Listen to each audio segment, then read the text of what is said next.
simple mud minnow. It's not one I come across very often. That's pretty neat.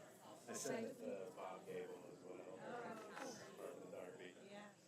Yeah, actually the governor had dinner with Ken. Ken, right? Yeah, so he'll be interested to hear about that project. Yeah, right, We were yeah. talking a little bit about that. Yeah, no, that would be awesome. Can we all gather around?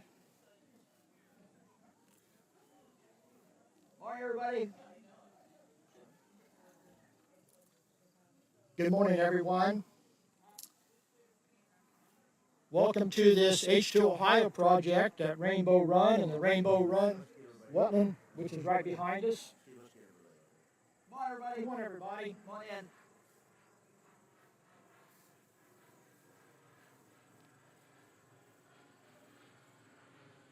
Just gather around. We got still some coming. Okay.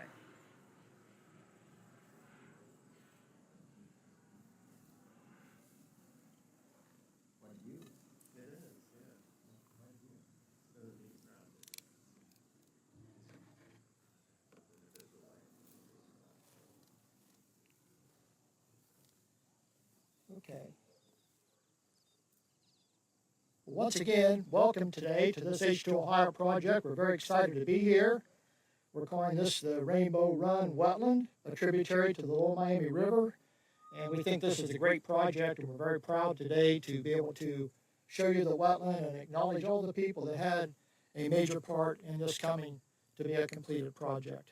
My name is Steve Gray. I work at the Ohio Department of Natural Resources as one of the assistant directors. And today we're pleased to have the architect, the inventor of H2Ohio, Governor Mike DeWine, with us.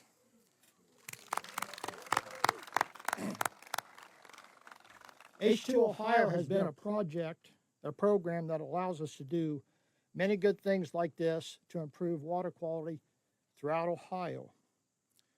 This Rainbow Run project takes in about 8 acres along Rainbow Run. It's an off-channel wetland. You're going to hear more about that later.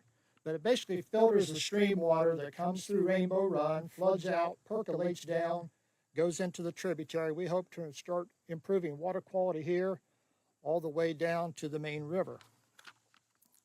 We're doing these around Ohio, a number of similar projects like this. These projects like Rainbow Run basically restore the natural infrastructure of what the river and the creek systems used to be like. And as we do that, we are improving water quality throughout the course. So as I mentioned, we've got the architect of this program here today. So it is my honor to introduce the inventor of H2Ohio, Governor Mike DeWine. Steve. Thanks for being Steve, here. thank you very, very much. Fran and I are delighted to be here. It's always good to be somewhere that's only 12 minutes from our house. So it's this is great. Let me just start off, by thanking Tom and Susan Miller. You're going to hear from them in a moment. This is their land. This was their vision, and we just give them a great deal of credit. You're also going to hear from Michelle Burns of the Tecumseh Land Trust, who heads the Tecumseh Land Trust up. Tecumseh Land Trust does phenomenal work in preserving and protecting our land, and they do it over a number of different counties, and we're just very, very delighted that they stepped up and did this. Is what they do. U.S. Fish and Wildlife. We're going to hear from Donnie Knight in a moment. They were very instrumental, not only in this property and the work on this property. Donnie tells me he was actually up doing the work physically, right? Doing a little of the work physically, which is always great. But they've helped us with a number of other wetlands around the state. I want to say something also. Steve Gray has done a great job as assistant director. I want to also mention Mary Mertz, who is our director. She could not be here today, but it has been her vision really to see the wetlands all over the state. It's something that has been my vision as well. This today, as we dedicate this, we've done now 183 wetlands that we have either completed since I became governor or that are in progress. So 183. And we are announcing today, we're putting a press release for the news media out where these will be, but an additional 12. So that will take us to 195, and we obviously can't stop at 195. We have to keep going, and we intend to do this. But some people may say, why wetlands? And the answer is multiple things. Wetlands are something that we can do that will be here for our kids, our grandkids, our great-grandkids, and on, with not very much, frankly, very much maintenance. So it's a real investment. I want to thank the members of the legislature for providing this money since we started over 5 years now, almost 6 years ago. Bob Hackett is here. Bob, thank you for your good work, and the members of the legislature. They have supported this whenever we've gone, every budget year, and we have another budget year coming up. So, but they've supported H2, what we call H2Ohio. But wetlands are a win-win-win. It's a win-win-win. It is first and foremost a great natural filter. One of the great things that we have in Ohio that gives us frankly a strategic advantage in regard to other states, and something we're very, very proud of is our water. And we kind of take it for granted sometimes, but keeping our water pure, this is one of the ways that we can do it. One of the things we're doing up around Lake Erie is using the wetlands to keep the algae bloom down on Lake Erie. It's a long-term process, but it's a cumulative process. The more we add, the more the filters we have as in the Maumee Bay Basin goes into the western side of Lake Erie. But it also protects our water here in the Little Miami. And really, my dream would be to see from this property, with this wetland, to see our land protect the water that will flow from here down to the Clifton Gorge, then all the way, of course, into John Bryant State Park, and into Glen Helen.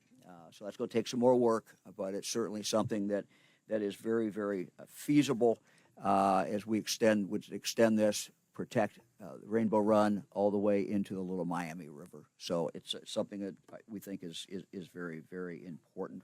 Let me now introduce Michelle Burns, who they're based in Yellow Springs, but they cover a number of different counties. They do phenomenal work. She heads up the Tecumseh Land Trust. Michelle? Hey.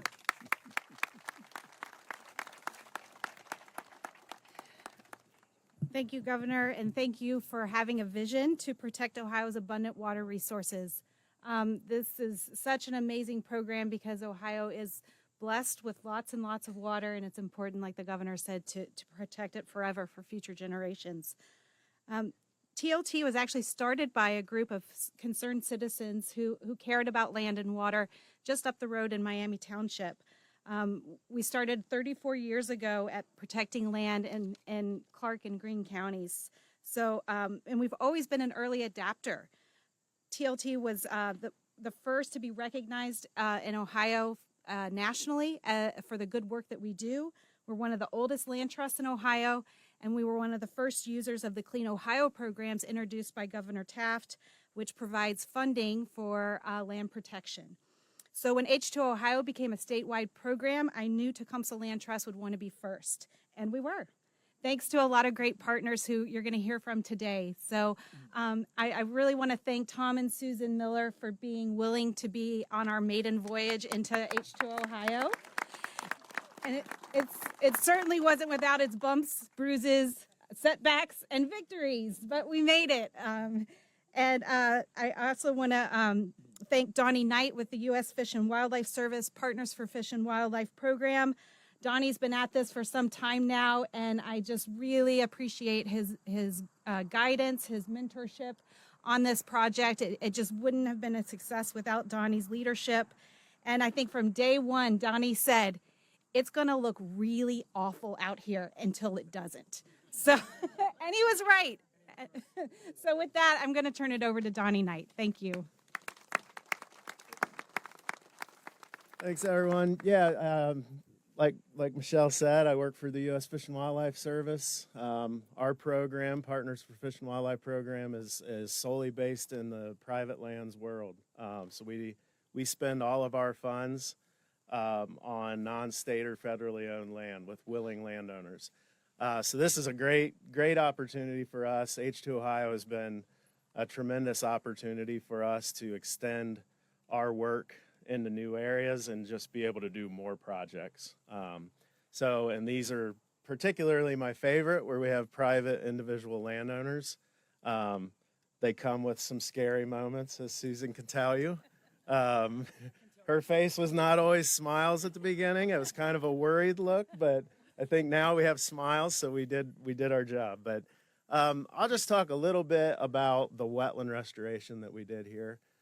This is a similar project to what we've done elsewhere with H2Ohio. And I tend to call these off-channel wetlands, bank-full wetlands, side channel development. They're as much a stream restoration as they are a wetland restoration. And the cool thing about these projects is there's so many stacked benefits. So what you're looking at is a historic floodplain of Rainbow Run.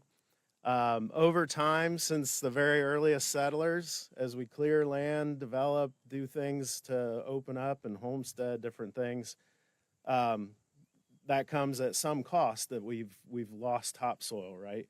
That enters the watershed during high water events, and over time, our floodplains are filled with what we call post-settlement alluvium. And with that, we reduce the amount of floodplain storage. So by removing some of that material, and a lot of times it can be repurposed for other uses. We've had people of all kinds of different uses use this topsoil. But by removing that material, creating more flood storage, obviously wildlife benefits, as Tom and Susan can tell you, they send me pictures of new wildlife all the time, which I love. But then you also get the sediment and nutrient uptake. You have a space for that high water event to filter out and settle. And instead of just floating down the stream, real fast, not being uptaken, this gives it a chance to be the wetland, the sponge, the kidney of the landscape. And the other thing outside of that, and this, like I said, it's a stream project, so there's tremendous fish community benefits to these. A lot of our rare or extirpated, no longer occurring fish in Ohio are wetland-dependent species. Some of those are sport fish. So in some of these, a lot of different panfish species, which are important to anglers, largemouth bass, northern pike. There's a whole host of species. And then the other side of it, where outside of water quality, where the rubber meets the road on these, is flood protection. By reducing the amount of water ripping down a water course, we're holding that water on the landscape, so you're going to see less in time as you get more of these on a watershed. You're going to have less bank erosion, less culverts getting blown out. So it's a direct benefit to infrastructure and protecting land. So we're going to do some tours, so I could talk all day about this stuff, but I'll end it here and hand it over to Tom, and during the tours, I'm happy to talk more in detail. So thanks. So welcome, everyone. When we first planned this event, we thought it was going to be an open house where we might get 20 to 25 people. So what a turnout. What a turnout. Thank you for coming. This has been an active farm since around 1860 when the old house was built over here. And Susan and I lived over there for 25 years. The 8-acre site behind us has been heavily pastured for generations. We know that cattle and sheep have been on here, probably hogs from the previous owner, but it's been heavily grazed. It's also wet. It's not wet today. Water should be 2 feet higher than it is right now, but typically in the spring it's very wet. When the water comes out of the bank, it completely floods this area with water that's not standing, it's moving very slowly.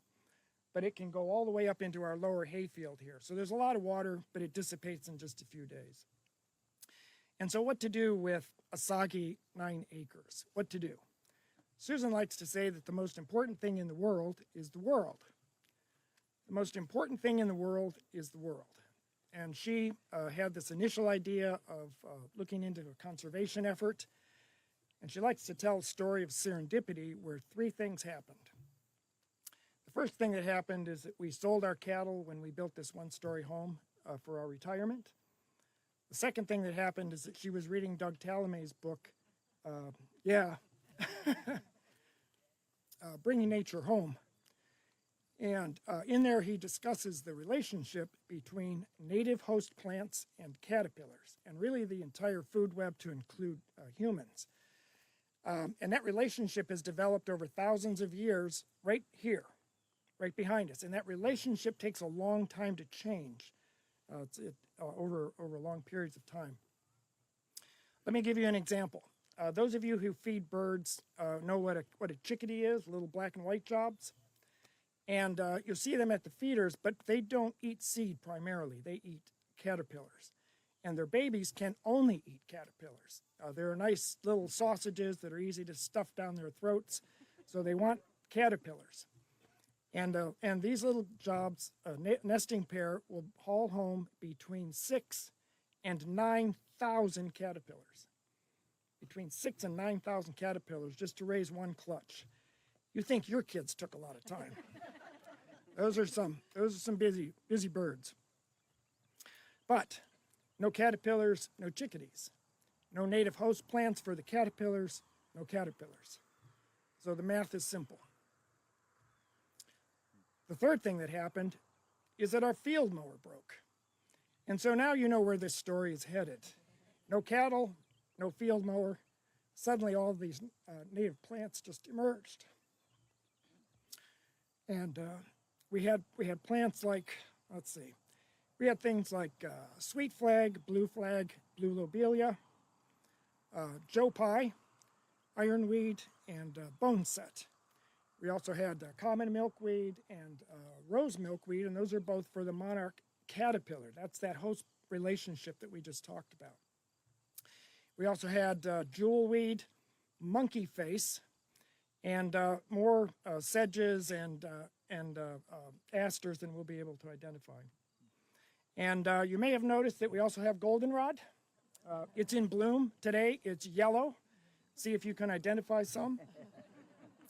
And also for those of you, well, rather those of us who enjoy an IPA beer on occasion, we have native hop vine in the back. And so I cut a piece for you to rub, smell. It smells like grapefruit. And it also smells like Wobbly Wheel IPA, which you can buy at Yellow Springs Brewery, just 3 miles down the road. And that is how you insert a shameless plug. Yeah. And now that we have a wetland basin, we also have aquatic plants to identify, such as chara, pondweed, and duck potato or arrowhead. Those are the same plants. And I'm not making up these names. Yeah. But it didn't happen overnight. To get from Susan's idea to where we are now took the cooperation and hard work of lots of people. So Governor DeWine had the insight to put the H2Ohio program in place to address clean water issues in Ohio.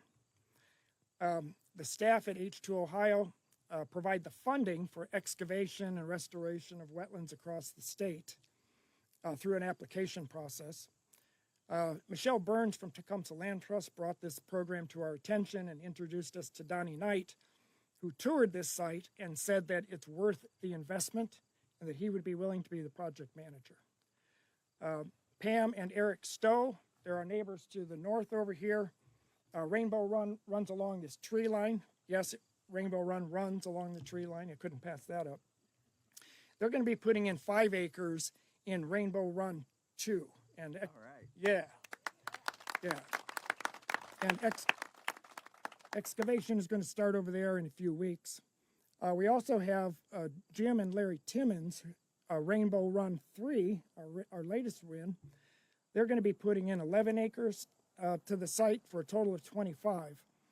And that piece is going to pick up all of Rainbow Run as it goes over to Route 72 and then jumps over into their hay fields, and will pick up all of Rainbow Run as it dissipates into swales into their fields. Also, there is Byron and Amy Hubbard. They're our neighbors behind you. They're interested in applying for a grant in the next round, and if they win Rainbow Run 4, then this wetland complex is going to move to the east side of the road in the direction of Clifton. And so Susan and I would like to thank all of these folks and more. We'd like to give you a hearty and exuberant thank you. Okay. Just one more thing, and then finally, we have a number of our neighbors here today. These are folks who own portions of Rainbow Run. And to you, I ask that you ask lots of questions, because this is a unique gathering of talented people with deep knowledge about these issues. And so someone is here who can either answer your question directly or find someone who can. Thank you. Yeah. Yeah. Tom and Susan, thank you. Thank you very, very much. Appreciate it. For the news media, we're going to start the tours, and you're going to hear about that in a moment. But for all of you, we'll do a gaggle down there once we kind of get down there and look at the wetlands. So, other instructions? Yeah, a few. Thank you, Governor. So we are going to unveil the sign now. We would like for Tom and Susan, along with the First Lady and the Governor, to go over here and unveil the sign. And then immediately after that, we're going to have the speakers come behind the ribbon and cut the ribbon. So let's get two on either side. The photographers can get here. And as they're getting lined up, then right after we cut the ribbon, then we're going to break into groups of 6 to 10 people for the tours, and we're going to walk around the wetland. So I think we're ready. Hang on a minute. We're almost ready to unveil the sign. Any photographers that want to come up, you're welcome. And give me just a minute. I'll take off these clips.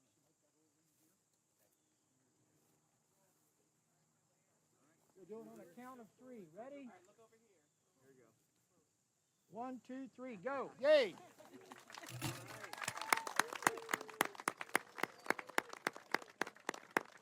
Congratulations. Thank you. Thank you, Tom. Thank you. Great vision. Great vision. Yeah. Good. All right. Yeah, thanks. And if you would, we'll go back here and we'll...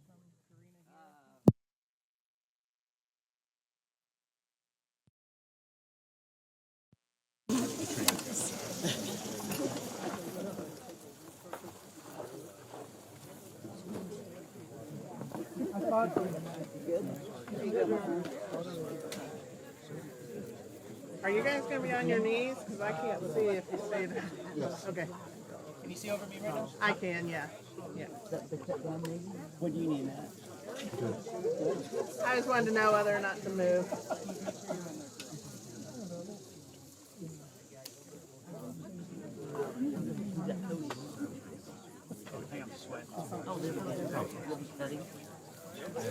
All right, everybody, before you even cut, just look over here.